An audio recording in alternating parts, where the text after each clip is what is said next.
Hi, it's Gayleen Gray, AVP and CTO, and I'm having a hallway conversation with my colleague, Dianna Creamer. So Dianna, welcome this morning. It's nice to see you. Do you want to tell everybody who you are on campus? I know we already know each other, so this is the natural part of the hallway conversation, but we'll get on to the better part of the hallway conversation in a second. Hi, I'm Dianna Creamer. I'm the manager of accounts receivable, which takes care of student accounts, all the configuration of the fees, all the issues, also all of the university invoicing. We're responsible for something called Mac Bill, and we're hoping everybody will eventually get on to invoicing using the PeopleSoft system through finance, as well as all the student invoicing we do through PeopleSoft Campus Solutions. So I always joke, Gayleen, that we are the swinger group because we swing between campus and finance. I love it. It's so good to see you, Dianna. We have not seen each other. I'm sure we've been in a Zoom meeting together with a larger group of people, but we haven't had a one-on-one conversation. And, you know, you're one of the people I remember when I first started at Mac meeting, because you were working with UTS at that time, if I'm not mistaken. And so I had a chance to meet you then, but it has been a little while. So how are you doing? How's everything going? Really busy. Yeah.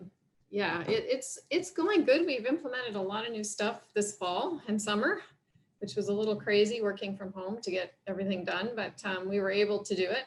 And I don't know if you found, which you probably have being in information technology, that people come up with new ideas and 3 ways to solve them now. And we do all 3 and then find out that we're not using any of them, but they're all there. They're available when someone changes their mind, right? So yeah, somebody said to me yesterday, do you think it's working at home is why we're so busy? And I said, no, I don't think so. I think it's just because everybody is trying to adapt, and with trying to adapt, they're always trying to change things, right, to make it successful. So I think we're trying new things. We're definitely doing the design thinking that people were talking about, because you're always trying to design new things and prototyping and re-prototyping. And so it's been a busy time. I used to joke that we had November off. That was sort of our slow month. That didn't happen this year. Yeah, I think your reflection is really interesting. And I know a number of different people have tried to noodle that. Why is it so busy? And your thinking in that is pretty interesting. The multiple ways and having to be agile. And there are constantly new developments, so new things. I think there were always new things when we were on campus as well, but COVID brings a certain additional layer to all of that activity for sure. And the technologies are different and the ways we interact are different. And yeah, anyway, I agree. It's been extremely busy, extremely busy. It sounds like you guys are being really productive, which is great. So that's exciting. Are you still enjoying what you do? Do you find that this work from home experience has changed how you work as well? I'm finding I work longer hours, which you probably find as well, right? It's sort of like you're available all the time.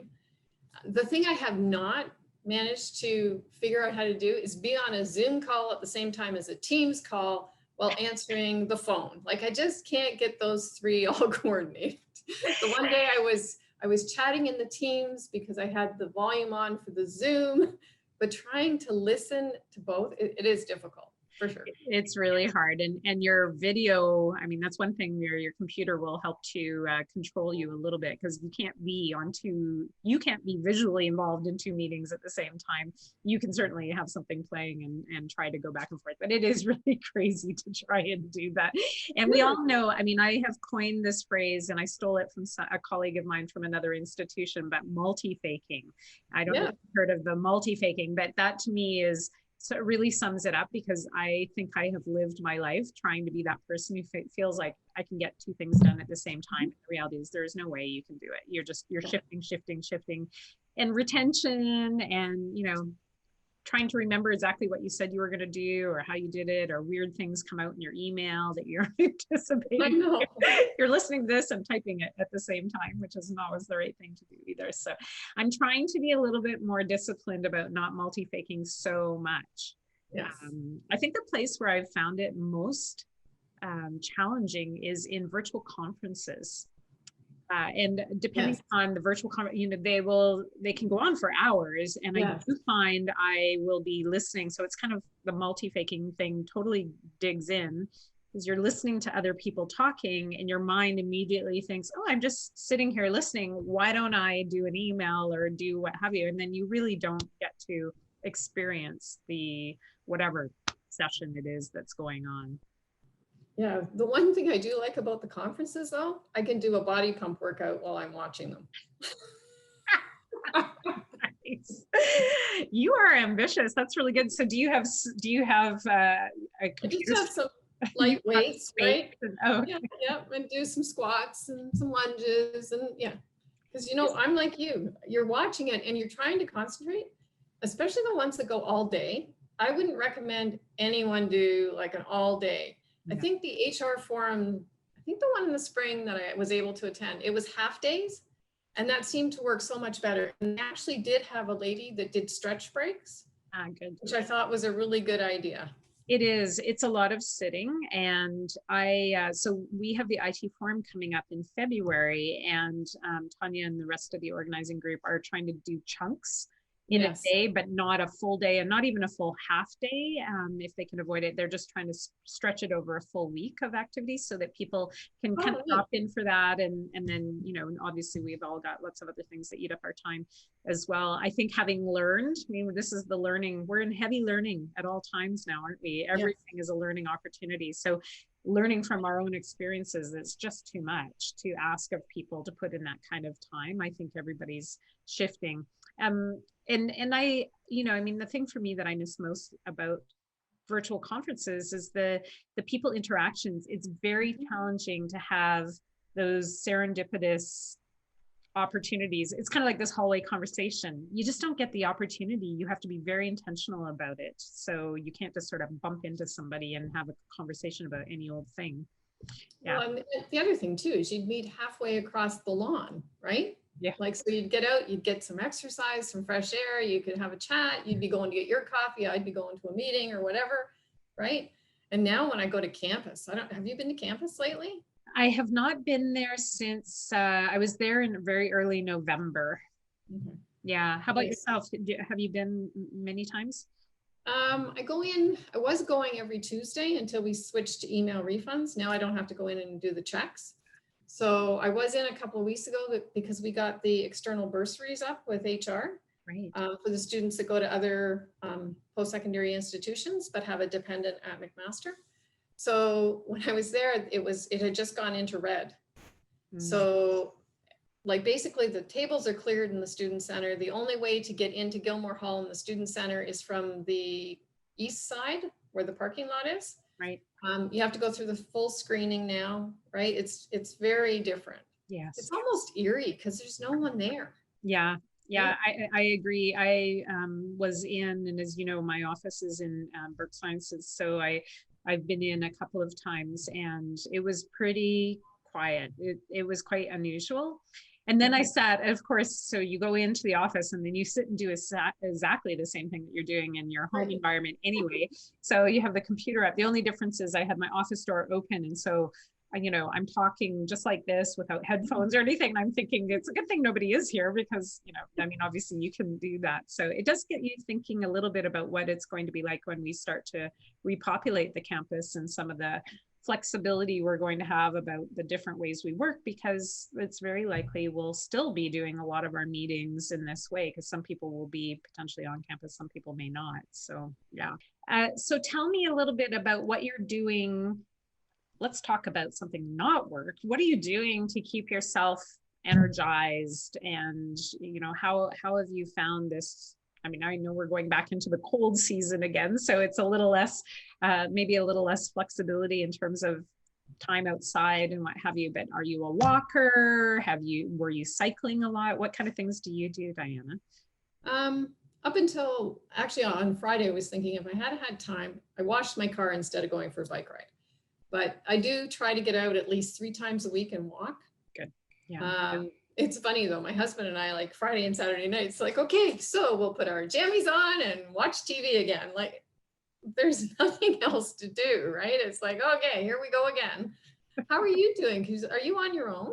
I do. Yeah, I live alone, and I find I'm probably the same as most people. I try to walk. I'm a morning person, so my walks typically happen when I first get up. I'll try and get out and do a walk. I'm still going to the gym. Oh, okay. So 2 days a week, I go to the gym, and I have a trainer. So that's great. That's worked out really, really well. Very safe in the environment that I'm in. And I am like everyone in the evenings, it's hard. It was better when, when it's light out, you go out and you might poke around in your garden or sit outside and have a chat with somebody or have somebody come over and socialize in your backyard. It's a little different now. So I'm actually in the throes of getting my house ready to move. So it's kind of a disaster. So I have right now lots of things to keep me busy with packing and that kind of stuff. I mean, I can always find things to keep my time. And I do have, I have Netflix shows and I have Netflix, I have Disney Plus, I have the Master Class, and I have Amazon Prime. So I have lots of options. I don't watch all the time, but when I do, I binge. So my most recent thing is The Mandalorian. I'm going working my way through those seasons. And then, but prior to that, The Crown, prior to that, Queen's Gambit. I'm trying to think of other ones that I've watched. So yeah, do you have favorite things that you like to, I mean, TV is good because it sort of meters you out in a much more sane kind of way. When you're binging, you can stay up pretty late. I'm not usually up that late, but boy, when I'm watching something, you just think, well, one more episode. One more. I want to see what happens, right? Yeah. Well, my husband's into Oak Island, right? So it's like, I don't know that one. It's about an island off Nova Scotia. It's really interesting. They think there was people there from like the 17th century. So it's like, this is interesting, but they'll find like a coin. I think at one point it was a toonie. And they figured somebody dropped it and it floated to where they were digging. But and I've been watching I watched The Undoing with Hugh Grant and Nicole Kidman and Donald Sutherland. I really like Donald Sutherland, and he's getting older, right? So anything I can watch. And I also watch Billions. I think it's coming back in like the winter, so that'll help me. It's all about the stock market. Oh, Billions. Yeah. Okay, I'll have to watch for that one. That's great. Yeah, it's a really interesting how there are, I mean, when I go on and try and figure out, so when I finish watching something that I've been, binged, it's over. And then I go in and I try and figure out what am I going to watch next. It just feels like those little pictures don't tell you enough. I scroll around and think, there's nothing here that I want to watch. And then you hear other people's recommendations. I think it's the best way to find something new to watch. So Billion sounds really interesting. Oak Island sounds like, is it kind of like Survivor meets the Antique Roadshow? Because it kind of sounds like that from how you've described it. Yeah, they spend a lot of time telling you what just happened 2 minutes ago, right? Okay. Those shows drive me nuts. But I also like sports. My mom's a big sports fan, so when there was no sports, she was not doing well because there was really nothing to watch. She'll phone me and say, "So I'm watching the Stanley Cup from 1950, right?" Like, but so we sort of go through sports. So we started out with basketball, then we did the baseball. Now we're back to the basketball again. We did a bit of hockey, so she'll have some hockey at Christmas. So, and we're watching the Bills. I've become a Bills fan because I'm normally a Ticats fan. Okay, you're not the only one. Somebody just posted, somebody in my circle of contacts posted on Instagram that they've become a Bills fan. And I think you're right. Sort of like, what is there to watch? You have to pick what you can because there's no CFL, is there? And I mean, that's totally, yeah, that's too bad. And the Bills are doing really well. Are they? Which is unusual, right? Because they're usually the worst team. And yeah, this year they're winning. They're at the top of their standings. So maybe it's all the Canadian good vibes, Dianna, for helping the Bills. Yes, there you go. So what's the scoop with the CFL and the Ticats? I know you're a big Ticats fan. There's quite a few on campus who are. So any word on what they're thinking? Did they think they'll try and gear it up for next year? They've already got a schedule, so they start in June. Okay. I haven't seen anything about a training camp at McMaster yet, though. Because that's usually where they have their training camp, right? And that was big revenue to hospitality. And we could use that right about now. Interesting. Yeah, I wonder if they'll come and be in a bubble, right? That would be very, I'm sure some people must know about that. We'll have to go sleuthing around and see what we can find out. Yeah, when I'm talking to Chris about OneCard, I'll say, hey, what's happening with the Ticats? They coming back in the spring? Yeah. Exactly. Yeah, exactly. Yeah, Are you excited about the OneCard project kicking off? I am. I think it'll be great. I think there's so much opportunity. So you're excited about OneCard, and I am too. I think it's a project that we've been trying to get off the ground. So is there something in particular from your past experience that you think people will be really surprised about with respect to OneCard, or really excited about in terms of what it offers? Um,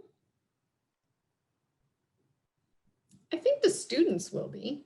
I think the students will like it if it's on their phone, Yes, the right? And they can just pay with their phones. Yes. virtual OneCard. Yeah. And I think you'll find the university community will be a little slower to adopt it, but it will come and people will like it, right?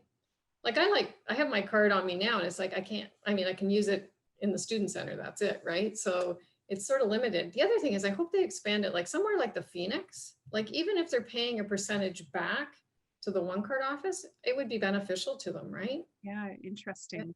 Yeah. There's really exciting things to explore with that. I'm looking forward to seeing that project unroll, which is really great. So, and I know that you've had some great experience, so we're fortunate to have you with us so that you can help guide the process. This has been a really excellent hallway conversation, Dianna, and you're my very first official hallway conversation. So it's been really lovely to see you, and I hope we get a chance to talk one-on-one again. Thank you for making time for me today. Oh, no problem. It's been great. It's been great to see you as well.